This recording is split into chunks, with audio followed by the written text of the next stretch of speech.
Hello, it's Alpha here, and today we are going to be talking about the Wilder faction talents. Now first I'm going to show you a couple example fights using this defense team, and then I'm going to try to explain how you can utilize the Wilder faction talents to your advantage. Okay, so let's use this team as an example. Now maybe it's not the best team out there, but it's still a pretty decent team. Like they have Lily May Paragon 3, Damien Paragon 3, Scarletta Paragon 1, and they have 23 points on the Wilder talents. So I will just show you what happens if I use something like a typical Aeron team against this team. Here we have pretty typical Aeron team, and we have 4 Paragon 1 heroes, so we are a little bit lower on the Paragons, but still like relatively close. And we have like decent EX weapon levels, so let's see what happens.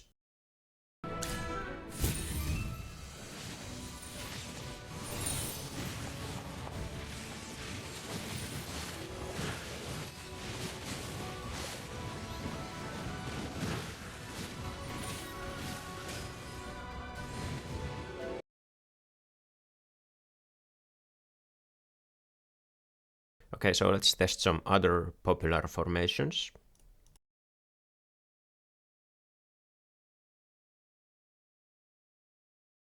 So here we have a popular Bonnie team with Tassie and Tailin. And this time we have a little bit less Paragons, we have only 3 Paragons, but let's see how it goes.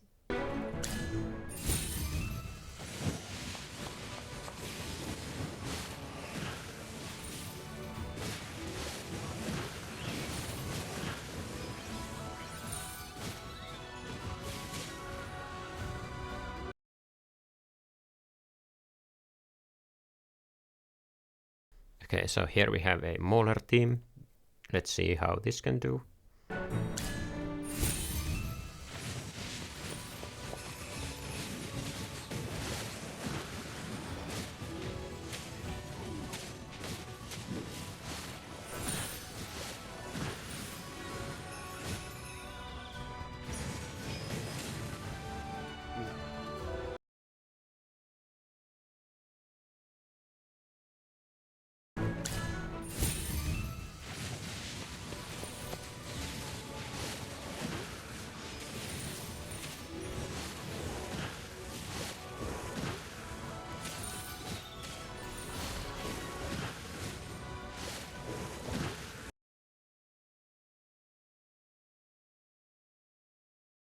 But now I'm going to show you a pretty fun team that can do it.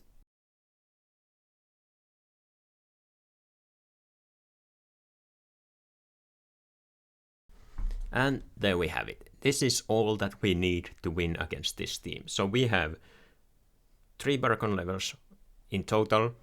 Enemy has 7 Paragon levels in total. And we should be able to win against them with this team.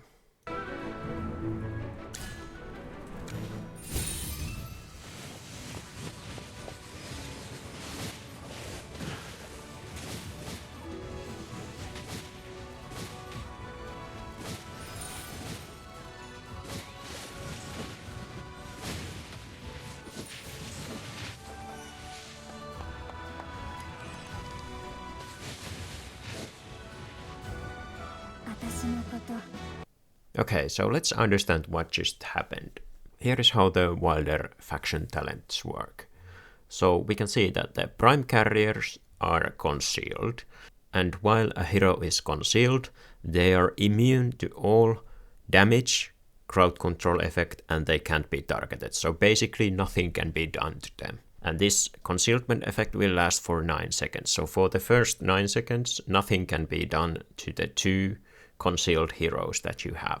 But there is an extra rule that is very important to understand with the Wilder talent. So whenever non-summoned ally is defeated, the concealed state duration is reduced by 3 seconds. So, for example, if 2 of our heroes die at the start of the battle. That means that the concealed duration is reduced by 6 seconds, so then after that our prime carriers are actually only protected for the first 3 seconds of the battle. Now that's still nice because they can't be like crowd controlled at the start of the battle, for example, and they can't be bursted down at the first 3 seconds of the battle, but obviously we would want to have the whole 9-second duration of this buff effective. Now there are a couple extra effects with the concealed state. So while you are concealed, the heroes will deal 20% increased damage with non-ultimate skills. So this is maybe something that you also want to consider. You want to have heroes that have like strong non-ultimate damage to begin with. And the last thing is that if the prime carriers will assist or defeat non-summoned enemy for the first time in the battle, they will gain extra 3 seconds of the concealed state. So then if you combine that 3 seconds with the 9 seconds that you have at the start of the battle, then the maximum duration of the concealed state will be 12 seconds. And obviously having 12 seconds basically immune to everything is awesome effect. And that's why the Wilder talents are so strong. Okay, so now that we know the rules of the Wilder talents, I would say that one way that you can utilize these talents very well is to have 2 really like squishy high damage heroes as your prime carriers, and then your main goal is to keep your non-prime carrier heroes alive for the first 12 seconds of the fight so that your prime carriers can stay hidden and kill the enemies while that is happening. And because you don't want your non-prime carriers to die, this is where we introduce heroes like Talene, Scarlita, Damien. These 3 are the best ones. And then you have some other like heroes that are like tanky or able to stall. So that would be something like Tasi, Igor, Brutus to some extent, Thoran to some extent. Haven has healing and her charm effects give her like some damage immunity, but that's quite short, and same is kind of true for Brian. He can maybe tank a little bit. So these are some of the good options that you would then want to use on top of your 2 like damage dealers. Now you could technically run other heroes as well, but I think these are maybe the most tankiest ones. So the way that Scarlita works is, if you don't know, when the battle starts, she will leave the battlefield and she will stay out of the battlefield for the first 15 seconds unless there are only 2 allies left. But of course this will never happen, the only 2 allies left, if you have someone like these 2 heroes concealed, because they won't die for the first like 9 seconds. And then if you have someone like Damien here with Scarlita, Damien can't really die either because he also leaves the battlefield and he summons these chariots to fight for him, but he's not considered defeated when the summon is dying. So and same is true for Talene. Even if you like defeat Talene, she's not actually considered to be like completely defeated because she will just resurrect at some point back into the battle. So that's why we are using these 4 heroes to defeat this team, because if we only run Scarlita, Damien and 2 Wilder heroes, and the 2 Wilder heroes are concealed because we have a total of 3 Wilder heroes to activate the faction talent, then for the first 9 seconds the enemies can't do really anything because they don't have anyone to target when the battle starts, and then our team is able to kill the enemy Lilimey while they can't really target anyone. And then because the enemy Lilimey dies, we will extend the duration of the concealed state to 12 seconds, so then we have some extra time to kill the other enemy heroes. And because the Lilimey dies, the enemy concealed status will be reduced by 3 seconds, so that's why our heroes can target Lorzan and Harak. And that's how we are able to win with just using 4 heroes instead of using 5 heroes. And actually the funny thing is that I don't think that I could win this fight if I was using 5 heroes. So, does this strategy work against all enemy teams? You can definitely use this strategy against many teams, but it will not work against all teams.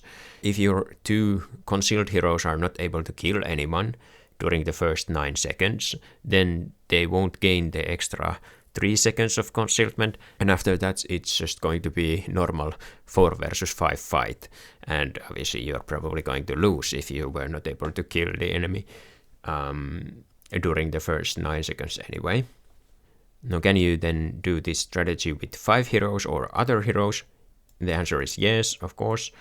You just need the 3 wilder heroes, and then you need some tanky frontline, and this is why these 2 teams are, for example, really strong, and that's the same idea that these teams are kind of using to their advantage, that we have some really high damage heroes like Bonnie in here, and then you have 3 heroes that are like not able to die basically during the first 9 to 12 seconds of the fight. So then your Bonnie is gonna stay alive at least for the 12 seconds in the fight, and then usually that means that you're going to win with the aging debuff and, you know, the damage from Tassi and Tailin.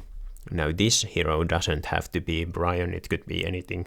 It could be any wilder hero basically, but Brian can work here, you know, Haven can work here or whatever, but or another like damage dealer like Lenia or whatever can work here, Lorsan. And this is kind of like the same idea.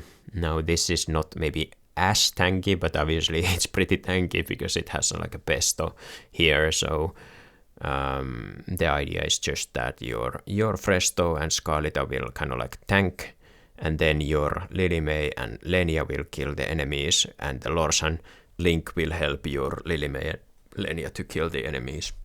So yeah, that's one way that you can try to utilize the wilder faction talents to protect your like squishy damage dealer heroes.